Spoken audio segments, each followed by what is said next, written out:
두 번째 책은 느헤미야서입니다. 아까도 얘기했지만 느헤미야서는 사실 에스라가 같이 기록했다, 원래 한 권으로 기록했다라고 보는 게 거의 대부분의 학자들의 의견이지만 조금 다른 게 뭐냐면 뒤에 보면은 느헤미야가 1인칭 시점으로 기록하는 글들이 있어요. 에스라가 기록했으면 3인칭 그는 뭐 이렇게 느헤미야 그가 이렇게 해야 되거든요. 근데 느헤미야가 1인칭으로 자기 자신의 일들을 기록하는 게 있다고요.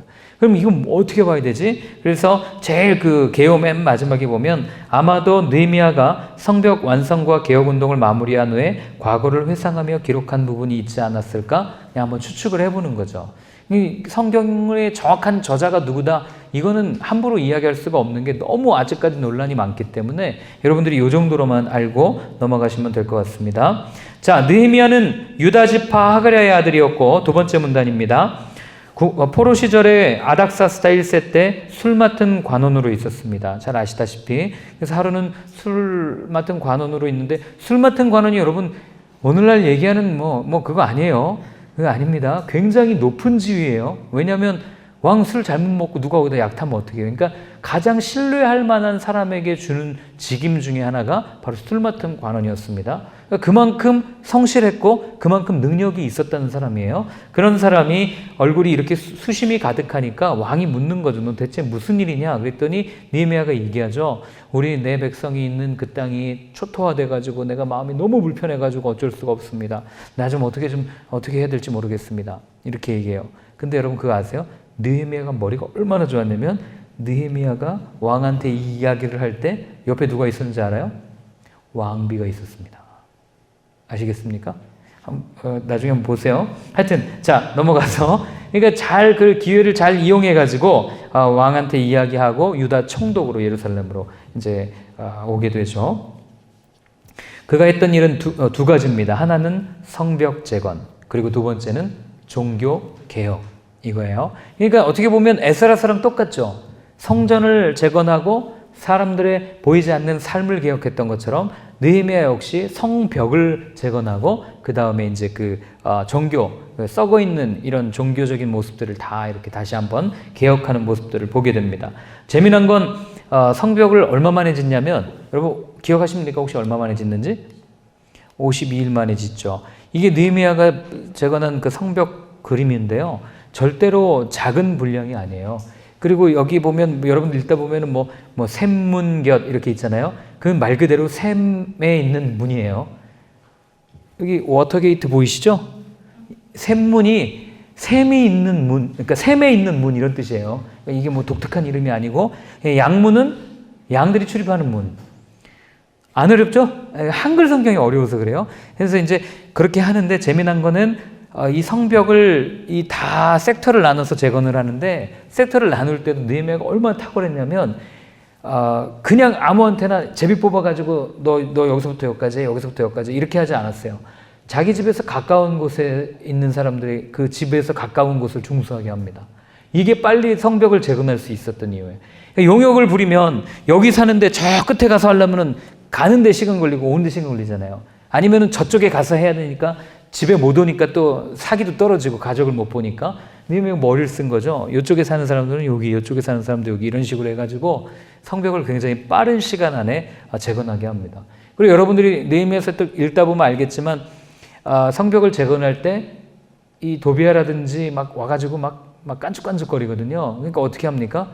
그 깐죽깐죽거리는 게 그냥 여러분 우리가 이렇게 너 성벽 지면 너 죽어 이게 아니에요. 암살하려고 두세 번 하다가 포기하거든요. 그러니까 목숨 내놓고 이거 지금 지은 거예요. 그래서 한 손에는 벽돌을 들고 한 손에는 뭘 들었어요? 이 사람들이요? 창과 방패를 들었다고요.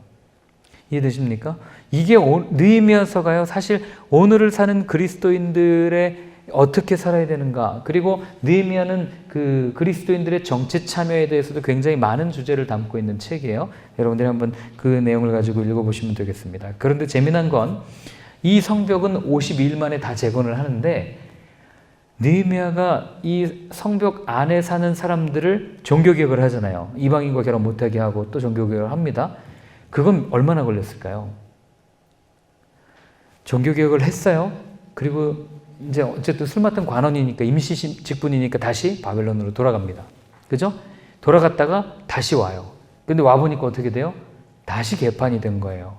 그러니까 느헤미야 막 열받아서 사람들 수염 뽑아버리고 막 이러잖아요. 얼마나 아프겠어요. 뽑고 막 내쫓고 막 이러는 일을 하는데 그걸 통해서 알 수 있는 건 뭐예요? 겉모습 변화는 금방 할 수 있어요. 건물 짓고 성벽 짓고 성전 짓는 건 금방 할 수 있어요. 그러나 내면의 변화는 쉽지 않다는 것. 이게 여러분들 느헤미야서가 또 하나 주는 교훈입니다. 그렇기 때문에 우리가 신앙생활하면서 그런 갈등할 때 있잖아요. 왜 나는 안 변할까? 그게 정상이에요. 제일 안 변하는 게 우리 마음이기 때문에.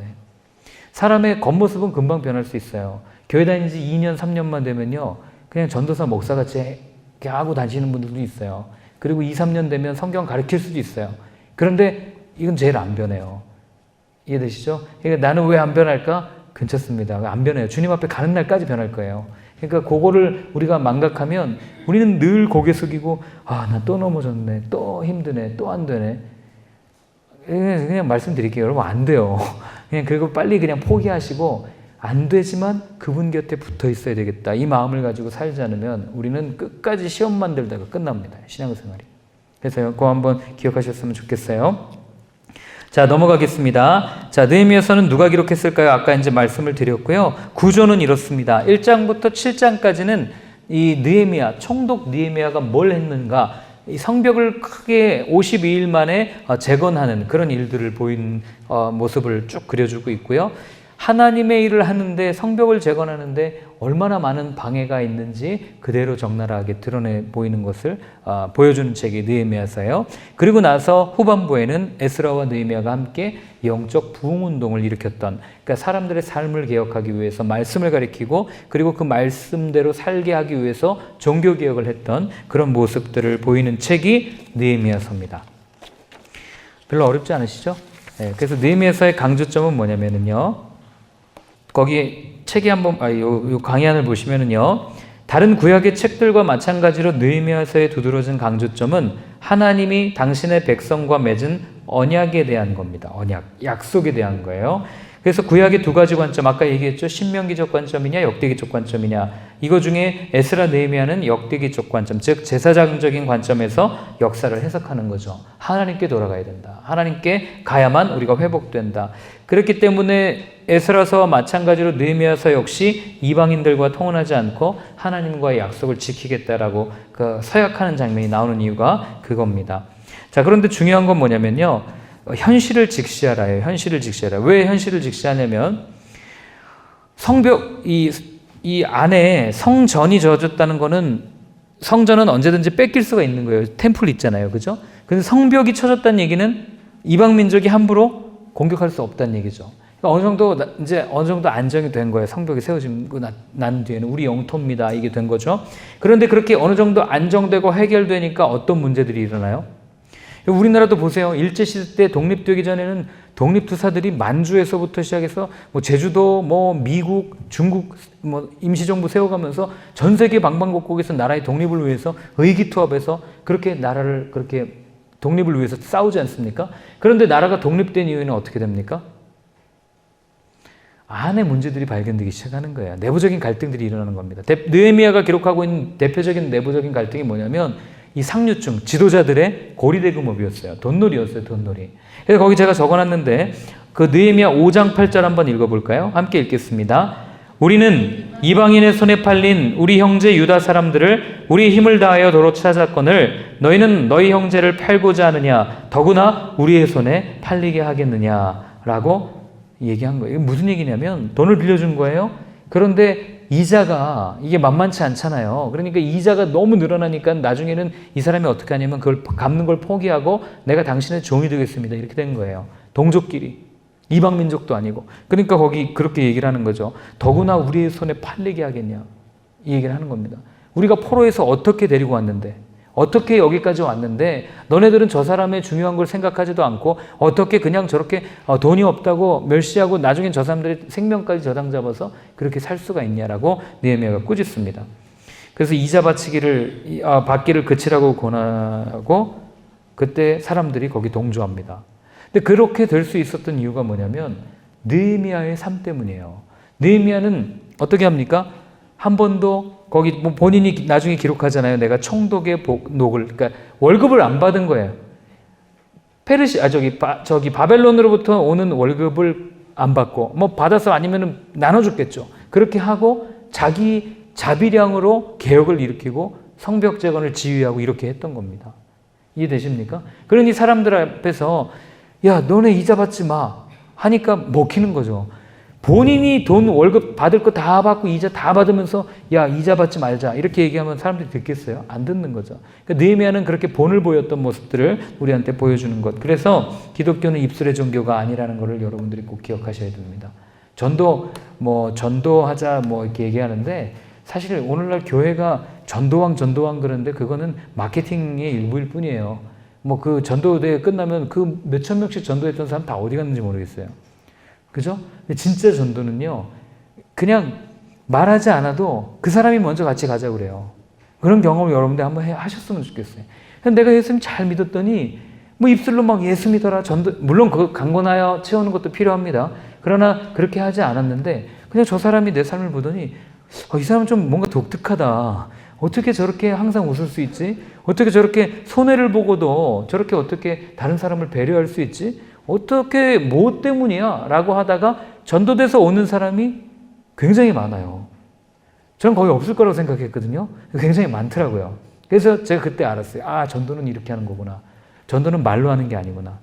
근데 오늘날 교회가 이렇게 무너지는 이유는 말로 전도했기 때문에 아닌가 이런 생각을 한번 하게 되는 거죠. 그래서 여러분들 믿음이라는 건 우리의 삶의 연장선이라는 걸 여러분들이 꼭 기억하셨으면 좋겠습니다. 직장에서 그래서 참으셔야 돼요. 그렇다고 불의를 보고 참으라는 얘기는 아닙니다.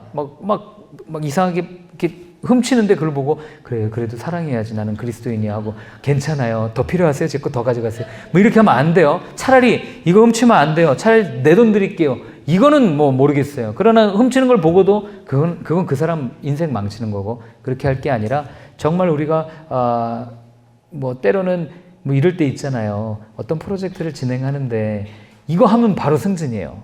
그럴 때 있잖아요. 왠지 감이 오잖아요. 근데 그럴 때 양보할 수 있는 사람. 이번에 이거 승진인데 나보다 네가 먼저 승진하는 게 좋겠어. 하고 승진하는 이 말이 쉽죠. 그죠? 저도 말하고 있지만 말이 쉽지만 근데 그렇게 축복할 수 있을 때 하나님이 저는 일하실 거라고 봅니다.